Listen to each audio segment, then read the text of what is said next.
Alright, I just want to do a quick 2-minute video just to sort of describe what I'm talking about when it comes to the economy. Now, this video is not designed to single anybody out. If anything, I would like everybody to have a more awareness around how their pricing structure works, how it fits in, and what it does with the economy and other players, and how that affects things down the track. So, let me just give you a quick example here.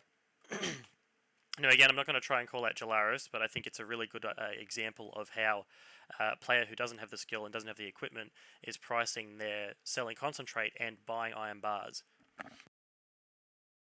More so specifically at how it can back a player into an interesting situation where they have to come up with sometimes extreme methods to try to get around the loss there. So let's begin, right? We've got Jalaris' store here where he's selling concentrate. Now I need concentrate to turn into iron bars. That's pretty obvious. He's selling it for 200 pennies, which is cool. Now we also have Jalaris' other store halfway across the world in the workshop here. Now the workshop is buying the iron bars for $134.60. Now that seems pretty fair. When we drill down into the mathematics of this, so the person between here and here is the person who's making the iron, or me in this particular case. So if I'm going to buy that iron and then I'm going to turn it into iron bars and resell it, I need to make sure that my operations are profitable. So right here is the particular section that we're looking at.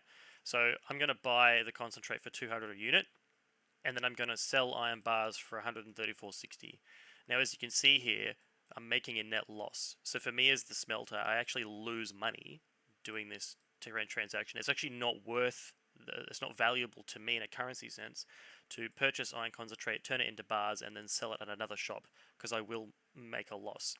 Now you can say, okay, oh yeah, but you've got smelting. Okay, you have to take smelting to be able to do this. And that's fine, sure. Let's say we got our 55% bonus here, because I'm level 2 in smelting. We're still at minus 6%, right? It's deducted an amount, but not enough to make it sufficient. You really want this to be at least a minimum of positive 5%. But then you can say, well, hang on a minute. You can go and get a 5% module, or a 10% module, so a tier 1 module. Okay, we've got a tier 1 module. I have a tier 1 module right now, and as you can see, it's just cracking it.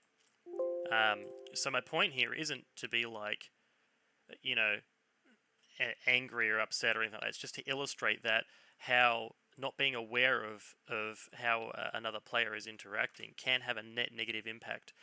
And if the conversation tends towards, you know, for example, if we're here and I have a shop and I don't have the skill at all, right, and I want to outsource the labor, which I think is a completely awesome thing to do, and I know Jalaris does this a lot. It's amazing. You know, you don't have the skill, you're going to be paying full price for the labor. I would like it if people paid full price. I'd hope that they didn't undercut them in the value. This 25 cents per calorie is a number we've discussed extensively in the last 6 weeks. So we can say, oh yeah, but you know, then this player who has this shop, who doesn't have the skill but is still going to buy and sell it, you know, that they're not going to.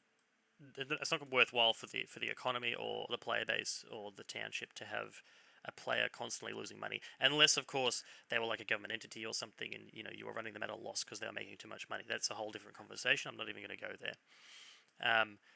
So let's then the alternative conversation is, let's go get a blast furnace. You know, get a blast furnace. We're smart people. Let's go and get the better ratio item. So the blast furnace difference is this. It's 4,000. Okay, and you go, yeah, cool. We're making money, and that's great for this particular number here. Not the purpose that I'm talking about. It's not what I'm referencing at all. What I'm referencing is that a player coming onto the world, you know, who's fresh, takes a bloomery, because the bloomery doesn't require water, it doesn't require pumps, it doesn't require mechanical energy, right? That sort of stuff is a high yield investment. You need a lot of investment to get that stuff to be able to make a higher profit. What I believe the players should be operating under is, let's say I think my current sell price is 155. Okay, this is what I'm talking about. Okay, so this pricing structure was decided upon so that we can facilitate a 5% margin for each iron bar that is sold. I'm not including slag because slag at the moment is not going anywhere and it's just piling up. So if I have a shop and I have 0 skill and I have no modules and I'm paying full price for the calories to outsource my labor, I can still turn a profit. And that's my point. People who are completely unskilled can get in on this action and help the economy by having another means to do something. Now, I so happen to have the skill, so that helps me, okay? So I've got level 2. That increases my margin, and that's good, because that means I have more money to spend on other things, and I'm also doing it all the time, so I'm dedicated, etc. Now, that reduces my calorie cost, sure. Even if I outsource the labor, right, I know that even if I outsource the labor and I pay full price for labor, I am still going to make a minimum of profit, which is the point. I can still have the opportunity to outsource and hire another player to help me do that. Or even a new smith who comes onto the server and wants to do smelting. I can be like, here's a contract for you. I'll have one every few days for you. Okay, now, if I invest a lot of time and effort in getting the modules, and that goes up to 10%, my margin increases, and that's great. I have more money to spend on, for example, outsourcing my calories.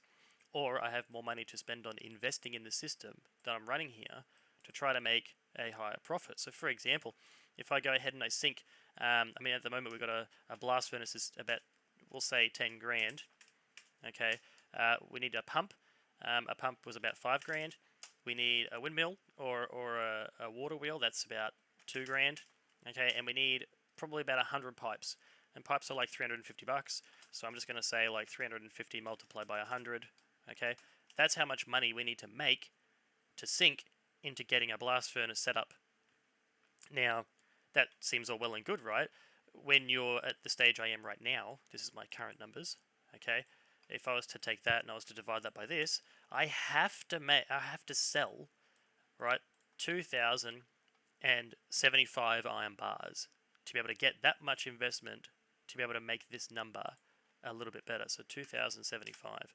I need to get I need to get this much money, sell this many bars to be able to invest in the system where I can make this 4,000, and because we don't have any modern upgrades, that would be 0, to be able to make more margin, right? And then to make $52,000 again, let's say I want to invest in another blast furnace, and I've already got most of the pipes, so I might just reduce this by, we'll just take this, for example. We might need a second water pump or whatever, just throwing it out there, maybe another building, whatever.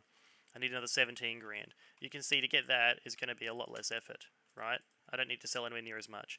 But as a player, if I'm making that much money, it's going back into the economy to places. I will spend it, and I will definitely spend it before the tax bill comes with the wealth tax. And if I don't spend it, it goes into the government coffers, and then it pays people who, for example, mine iron. So anyway, I'm trying to illustrate my point here that making a higher margin should be a reward for your $52,000 or $53,000 investment. That's what you need. That's what you want.